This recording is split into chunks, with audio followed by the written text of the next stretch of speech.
tal? ¿Cómo les va? Bueno, el tema de hoy va a ser cruceros. Te vamos a contar todo lo que tiene que ver con esta maravillosa industria que, por supuesto, nuclea la atención de muchos turistas y cada vez en mayor escala prefieren disfrutar de este tipo de vacaciones.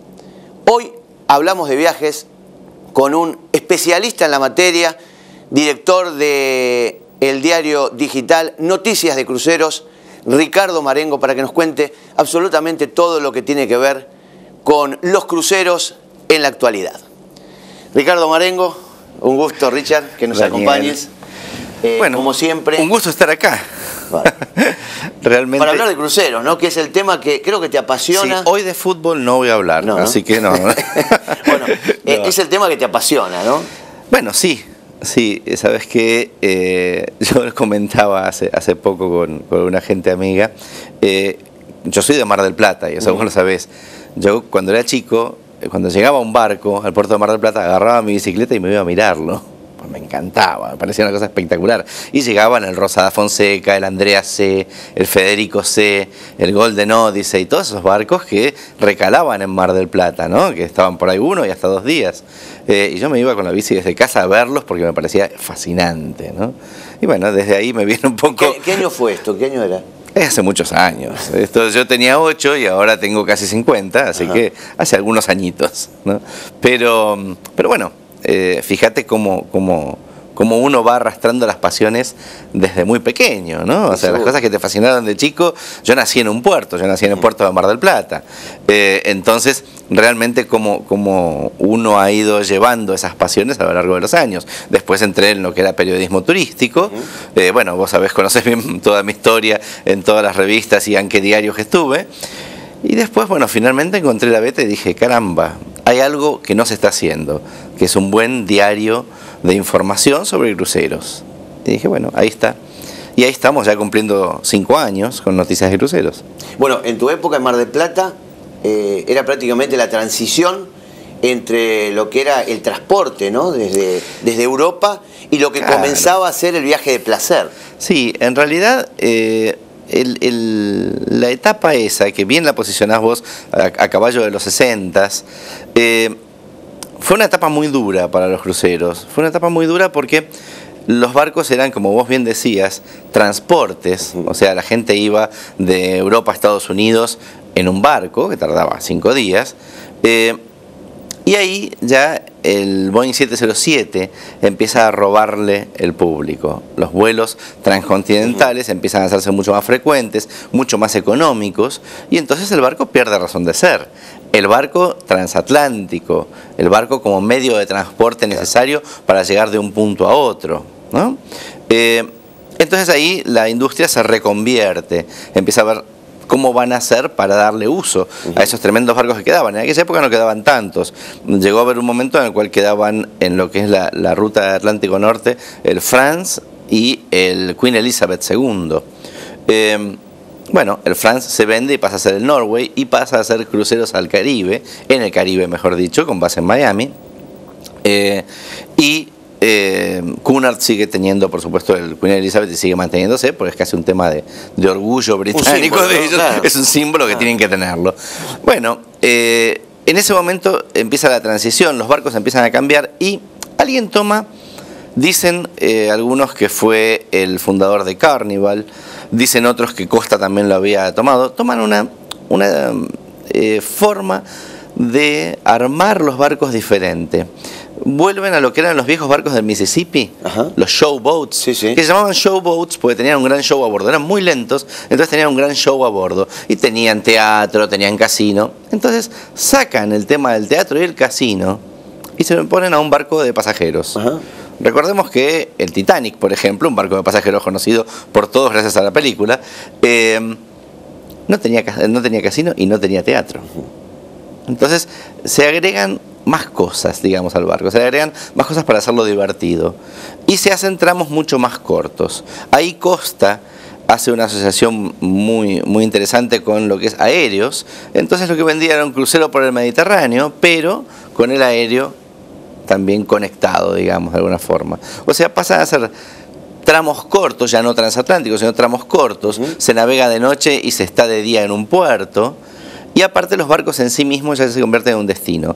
Al achicarse mucho las salas de máquinas, generan un gran espacio ocioso dentro del barco, con lo cual se empieza a poner teatros enormes en algunos casos, se ponen más restaurantes, se pone spa, se ponen gimnasios, se pone casinos, se pone un montón de cosas, que es lo que tiene hoy un barco. Nace adentro, de alguna ¿no? manera con la necesidad de ver que la industria se caía a pedazos por el tema del aéreo, ¿no? Obviamente, obviamente. O sea, creo que siempre es así, que cuando tenemos algún problema nos la ingeniamos para resolverlo de alguna otra forma.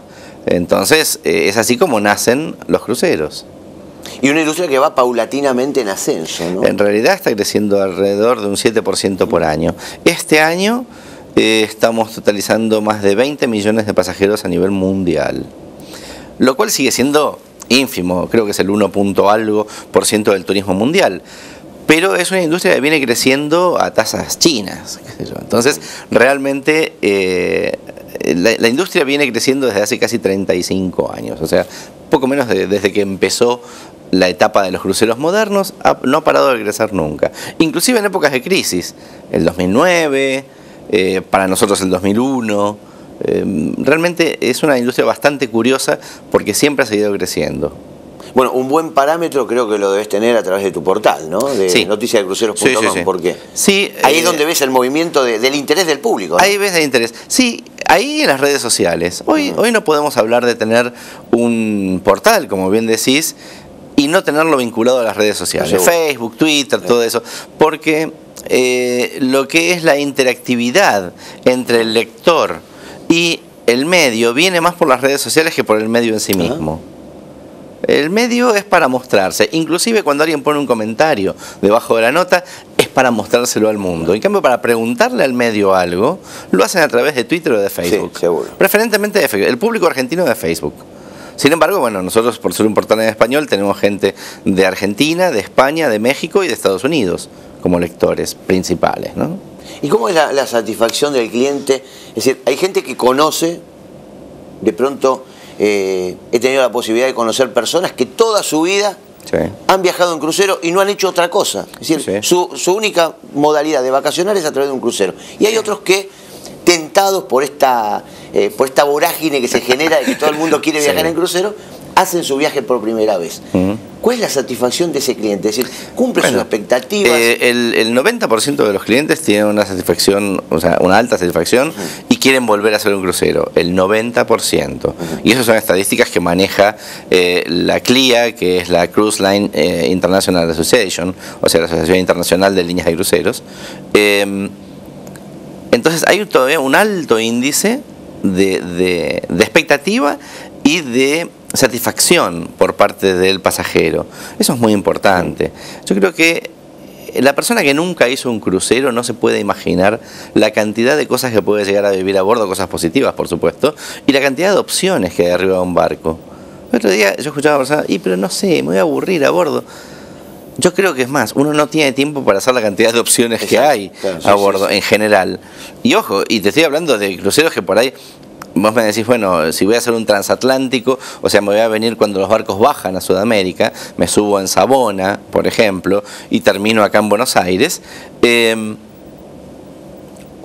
único tramo que uno tiene 5 días de mar es cuando deja Canarias y termina en Recife. Ese es el único momento. Y hay tantas fiestas en ese momento, porque aparte es no casual, pero es cuando cruzan el Ecuador, que está la fiesta de cruce del Ecuador, que es todo un día de fiestas, que es increíble. Después tenés, por supuesto, un montón de torneos que se hacen a bordo. O sea, es muy divertido. El barco en sí mismo se convierte en un destino. Yo creo que hay mucha gente, profesionales del turismo, que ya están generando la idea en el público de que el barco es un destino. Entonces están buscando asesorar a sus clientes de ir a un barco especial que tenga lo que ese cliente quiere. Pero el barco se convierte en un destino en sí mismo, más allá de los puertos que toque. Además, hay que tener en cuenta, a veces la gente dice, bueno, pero las bebidas me las cobran aparte. Y yo les puedo asegurar que hoy en día las bebidas en un crucero son mucho más económicas de tomarlas en cualquier lugar de Buenos Aires. Mira, sí, eso es cierto, pero aparte no todos los cruceros tienen las bebidas aparte. Contanos, a ver. ¿Se pueden decir marcas? Pero, adelante. Bueno, estamos para brindar. Pullmantur tiene un servicio que se llama TI.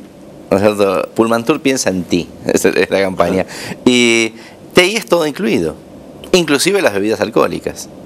Inclusive las bebidas fuera de las comidas. Pullmantur tiene base en España, ¿no? Pullmantur es una línea española, sí. Pero tiene un producto notable, que es Caribe sin visa, que es saliendo desde Cartagena de Indias. Y uno tiene todo lo que es el sur del Caribe, y sin visa norteamericana, por supuesto. Ah, mira. Se sale desde Colombia o desde Panamá, alternativamente. Después, bueno, tenés el caso de Iberocruceros. A bordo. Sí, sí. El caso de Iberocruceros, que hay inclusive frecuencias desde acá, desde Buenos Aires. Es de costa, ¿no, Ibero? Ibero es del Grupo Costa, sí. Es español también, o sea, está todo en castellano, pero aparte tienen las bebidas de las comidas incluidas. Ya sea cerveza, vino, gaseosas, agua, por supuesto. Entonces ahí tenés otro caso donde está incluido. Y después ya nos tenemos que ir a los paquetes que se pueden precomprar, tanto en MSC como en Costa. En Princess, ¿no es cierto? Uno lo paga aparte porque puede precomprar un paquete al subir al barco. Lo mismo pasa en Norwegian y lo mismo pasa en Holland America. Y si ya nos vamos al ultralujo, como el caso de Silver Sea, Oceania, ahí Holland, ya está incluido. American. No, Holland te podés comprar a bordo. O sea, estamos armando en segmentos, ¿no? Entonces, arriba de las más masivas está Holland y Princess, y arriba del todo estaría Seabourn, Silver Sea, Oceania, todas esas que ya lo tienen incluido, pero son las de ultralujo. Estamos hablando de que lo que sale, qué sé yo, en un Costa, por ejemplo, $1000, en una de ultralujo pueden salir $5000, el mismo tramo. Pero desciende la cantidad de pasajeros, ¿no? Claro, hay dos cosas que son fundamentales a bordo de un barco. Son las dos cosas que más te cobran, digamos, que es el índice de espacio y el índice de servicio. El índice de espacio es los metros cuadrados que hay por cada pasajero. Eso está muy bueno, porque no es lo mismo tener un barco de 100 metros de eslora, vamos a hablar de un barco chiquitito, con 2000 pasajeros a bordo, en lo cual se parecería a un subte de la línea B en hora pico, a tener, ¿no es cierto?, 100 pasajeros a bordo, donde uno tiene un espacio fenomenal. Entonces, el índice de espacio es muy importante. Y el índice de servicio es cuántos tripulantes por pasajero tengo. En las líneas más lujosas tendés al 1 a 1. Un pasajero por tripulante, 400 pasajeros, 400 tripulantes. En las líneas más masivas se tiende al 3.5 por 1, o sea, hay 3000 pasajeros y hay 1000 o hay 700 tripulantes. Bueno, hablando justamente de eso, a mí me pasó y me gustaría conocer tu experiencia, que sos especialista en el tema de cruceros. En el primer viaje que hago, es decir, primer día, todo fantástico, a la noche, bueno, al desayuno, a la mañana, era tanta la cantidad de gente dando vuelta en un shopping a las 6 de la tarde un día domingo, que en algún momento empezaba a ver las reposeras, buscás un lugar para estar tranquilo. ¿Con qué línea lo hiciste? En Costa. Llegás. Encontrás un lugar donde no hay nadie, te sentás a los 3 minutos, está lleno ese lugar también, es decir, querés tirarte al agua, si no, te volvés loco. Bueno, hay segmentos de navieras, obviamente. Sería muy vago decir que el público o que la cantidad de gente de viaje en cruceros te molesta y entonces ya no hago más cruceros. Es lo mismo decir, voy a Mar del Plata y no, el hotel estaba lleno de gente. O la playa. Y en Mar del Plata, claro, en Mar del Plata tenés playas exclusivas, las playas del sur, donde tenés muy poca gente, claro, a otro costo, o tenés las playas del centro, que sí, están llenas. Lo mismo pasa con los cruceros. Vos podés tomarte un Costa, un MSC, un Ibero, Carnival. Que son, Carnival desde Miami preferentemente, que son cruceros masivos. Entonces, la ventaja que tiene es que son barcos suficientemente grandes como para que siempre encuentres algún sector alejado, perdido de toda la gente, o sea, vas a tener espacio. Pero si querés ir a algo selectivo, tenés que pagarlo. Como en todos lados, como en un hotel más lujoso, como en una playa más exclusiva, tenés que pagarlo. Y ahí tenés la opción de Silver Sea, de Seabourn, de diferentes navieras de ultra lujo, que bueno, sí, te cobraron un poco más, pero no vas a tener ese problema que me decías en el desayuno. Igualmente, ahora, eso es relativo. ¿Son buques de la misma dimensión, Ricardo? No siempre, son a veces un poco más pequeños, a veces un poco más pequeños. No el caso, por ejemplo, de un Princess o de un Cunard, para ser más exacto. Cunard es una línea muy lujosa, pero o sea, muy protocolar también. Uno tiene que cambiarse para ir a cenar y todo eso, pero es más cara. Entonces, ¿qué es lo que pasa? Sí, vas a tener menos gente, por supuesto. En un barco grande, sí, también. Pero es otro precio, ¿no? Sí, sí. Es como todo. Tenés lo selectivo y tenés lo masivo. Hay un híbrido muy curioso, muy interesante, que lo manejan algunas navieras.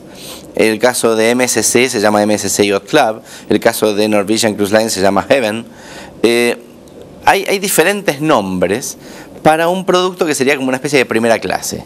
En algunos barcos muy grandes, como el Norwegian Epic, como el MSC Fantasía, hay un sector que tiene suites más grandes, que tiene servicio de mayordomo, que tiene su propio comedor, su propio restaurante, que tiene acceso directo por ahí al spa, que tiene su propia piscina, que tiene su propio solarium, y es más caro.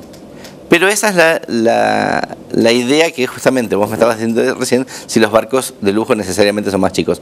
En este caso hay una especie de primera clase, digamos, que te mantiene aislado. Vos podés recorrer todo el barco, si querés, podés interactuar, pero si querés aislarte te vas a tu sector del barco, que suele estar en la proa, arriba del todo.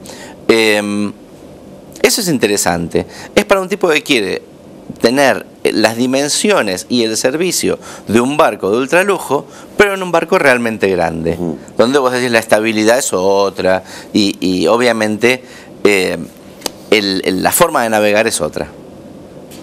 Entonces, bueno, eso existe. Sería como una especie de yacht privado dentro de un barco grande. Sí, seguro. ¿No? Ahora, Richard, obviamente los cruceros también tienen sus segmentos, ¿no? Sí. Vamos a suponer, soy mucho más joven, estoy soltero, me voy con un grupo de amigos, digo, quiero buscar un crucero donde pueda encontrar algunas chicas solteras que vayan con grupos de amigos. Eso es. Soy más grande, ya tengo nietos, es decir, pero bueno, me voy solo con mi esposa, ya mayor, jubilado, y quiero un lugar donde haya pares, para no tener que aguantar chicos recién nacidos con gritos. Quiero una cosa más tranquila. Quiero ir con mi familia y quiero que mis chicos jueguen con otros chicos. ¿Qué compañía de cruceros para cada segmento? En realidad no tiene que ver con compañías de cruceros, sino con duración del viaje. Hay un viejo lema dentro de lo que es la industria de los cruceros que dice: la edad del crucerista es directamente proporcional al crucero. Mira. O sea, más vos querés divertirte, sos muy joven, querés divertirte, querés rock and roll, 3 días. 3 días, claro. Ya sea desde Buenos Aires, desde Río, desde ahí, Miami, ¿no? En 3 días es matar o morir. Es muy divertido. Es gente muy joven la que va, porque claro, en general son más económicos y también tienen menos tiempo. Después tenés los de 7 a 15 días, que es familias, con chicos chiquitos de diferentes edades, desde los, te diría, 3 hasta los 11, 12 años. Ahí se dan cosas muy graciosas. Yo me acuerdo yo en un viaje que hago con mi hija allá por el 2000, ella tenía 6 años, ¿no? Y tomamos un Costa, como vos dijiste, y entonces en un momento, un buen día, yo la mandaba siempre, hay una especie de club infantil que se llama el Squawk Club, donde interactúan con los demás chicos y se divierten horrores, porque les hacen actividades todo el día. Bueno, un día viene y me dice: obrigado, papá. Obrigado, papá. Y claro, el resto de los chicos eran brasileños. Ganó, ¿cierto? Pues aprendió brasileño rápidamente. O sea, terminó hablando portugués a una velocidad portuñol, a una velocidad bárbara. Claro, esa es otra de las cosas que tienen los chicos. Se les pegan todos los idiomas, ¿no? Entonces, eso me sorprendió mucho. Pero digo, bueno, es la famosa globalización, ¿no? Exacto. Pero eso por un lado. Después, o sea, esos son los de 7 a 15 días. Y después tenés los de 15 días en adelante. El transatlántico es 21 días, por ejemplo. Y realmente, si bien hay gente joven también, la mayoría, el promedio de edad, es de 50 para arriba. Y bueno, después tenés las vueltas al mundo. Que acá tenemos un caso muy gracioso que tiene Holland América. Susana, una señora que es una ingeniera. Vamos a hacer una pausa. Dale. ¿Me contás esto? Dale, queda buenísimo. Pendiente. Y ya que estamos con anécdotas, vamos a seguir contando algunas anécdotas más. Dale. Quiero que me cuentes esa famosa foto que tenés en Facebook con Schettino, que fue el que varó el barco, el que lo volcó el barco de Costa Crucero, que tiene, bueno, una serie de... Un hombre que está en problemas, sí. Con muchos problemas, exactamente. Nosotros hacemos una pequeña pausa y seguimos hablando de viajes con Ricardo Marengo, especialista en cruceros en el día de hoy, director de noticiasdecruceros.com.